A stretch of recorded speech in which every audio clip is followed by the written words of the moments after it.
Top quality और consistent performance के लिए सिर्फ सिल्वर पंप नाम याद रखना। ಸಿನಿಮಾ ರೀ ರಿಲೀಸ್ ಆಗಿರತಕ್ಕಂಥದ್ದು ಜೇಮ್ಸ್ ಅವರ ಕೊನೆ ಸಿನಿಮಾ ಕೂಡ ಡೈರೆಕ್ಷನ್ ಮಾಡಿದಂತ ಚೇತನ್ ಸಾಕಷ್ಟು ನೆನಪುಗಳಿದೆ. ಬಟ್ ಇವತ್ತು ಅವ್ರನ್ನ ತೆರೆ ಮೇಲೆ ನೋಡಿದಾಗ ಹೇಗೆ ಅನಿಸ್ತು?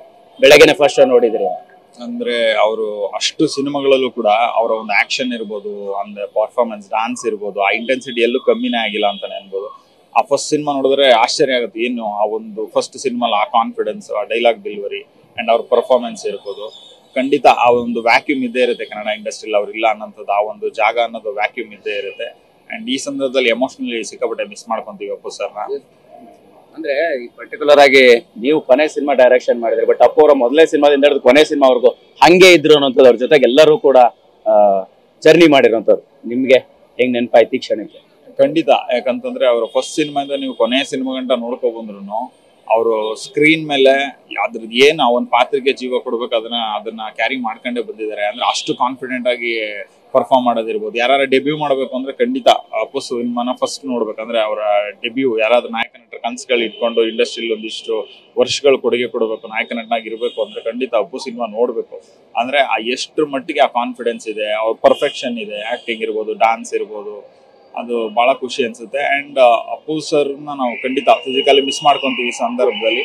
ಬಟ್ ಆ ಕನ್ನಡದ ನೆಲ ಜಲ ಭಾಷೆಯಲ್ಲಿ ಅವರು ಬೆರೆತೋಗ್ಬಿಟ್ಟಿದ್ದಾರೆ. ಇವತ್ತು ಬೆಳಗ್ಗೆ ಮಾರ್ನಿಂಗ್ ಶೋ 6 ಗಂಟೆಗೆ ಓಪನ್ ಆದಂಥದ್ದು, ಆ ಒಂದು ಜನಗಳ ಕಾದು, ಆ ಕ್ರೇಜ್ ಜನಗಳ ಮನಸ್ಸಲ್ಲಿ ಅಪ್ಪು ಸರ್ ಯಾವತ್ತೂ ಜೀವಂತವಾಗಿರ್ತಾರೆ. ಅವ್ರು ನಡೆಸಿದಂಥ ಸಿನಿಮಾಗಳು ಯಾವತ್ತೂ ಶಾಶ್ವತವಾಗಿರುತ್ತೆ.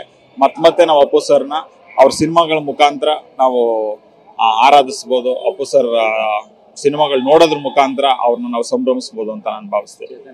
ಅಂದ್ರೆ ಅವ್ರಿಲ್ಲ ಅಂದ್ರೂ ಕೂಡ ಅವ್ರ ಸಿನಿಮಾಗಳ ಮುಖಾಂತರ ನೆನಪಾಗಿದ್ದೇ ಇರ್ತಾರೆ. ನಿಮ್ಗೆ ಯಾವತ್ತೂ ಕೂಡ ಶಾಶ್ವತ ನೆನಪು, ಯಾಕಂದ್ರೆ ಜೇಮ್ಸ್ ಡೈರೆಕ್ಷನ್ ಮಾಡುವಂತ ಅವಕಾಶ ಸಿಕ್ತು.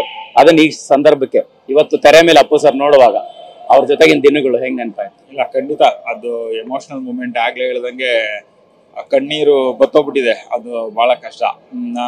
ನೆನಪುಗಳು ತುಂಬಾ ಇರುತ್ತೆ. ಅದೇ ಅಭಿಮಾನಿಯಾಗಿ ನಾನು ಅವರ ಅಷ್ಟು ಸಿನಿಮಾಗಳನ್ನು ನೋಡ್ಕೊ ಬಂದಿರೋದ್ರೆ, ಆಸ್ ಅ ಫ್ಯಾನ್ ಆಗಿ ನಾನು ಬಂದು ಅಪ್ಪು ಸರ್ ಸಿನಿಮಾನ ನೋಡಿದ್ದೀನಿ. ಅಂಡ್ ಅದು ಯಾವಾಗ್ಲೂ ಆ ನೆನಪನ್ನ ನಾನು ಒಳಗಡೆ ಸದಾ ಇರುತ್ತೆ. ನಾವಂದ್ರೆ ತುಂಬಾ ಮಿಸ್ ಮಾಡ್ಕೊಂತೀವಿ ಸ್ಕ್ರೀನ್ ಅಲ್ಲಿ. ಈ ತರ ಬಂದಾಗ ಬಹುಶಃ ಇಷ್ಟೊತ್ತಿಗಿದ್ದೀರ ಒಂದ್ 6 ಸಿನಿಮಾ ರಿಲೀಸ್ ಆಗ್ಬಿಡ್ತಾ ಇತ್ತೇನೋ, ಅದು ಮಿಸ್ ಮಾಡ್ಕೊಂತೀವಿ. ಎಸ್, ಇದಿಷ್ಟು ಬಹದ್ದೂರ್ ಚೇತನ್ ಅಂದ್ರೆ ಜೇಮ್ಸ್ ಸಿನಿಮಾವನ್ನು ಡೈರೆಕ್ಷನ್ ಮಾಡಿದಂತ ಚೇತನ್ ಅವರ ಮಾತಾಗಿರ್ತಾರೆ. ಕ್ಯಾಮ್ರಾ ಪರ್ಸನ್ ಸುಶೀಲ್ ಕುಮಾರ್ ಜೊತೆ ಮಾಲ್ತೇಶ್ ಚೆಗ್ಗಿನ್, TV9 ಬೆಂಗಳೂರು.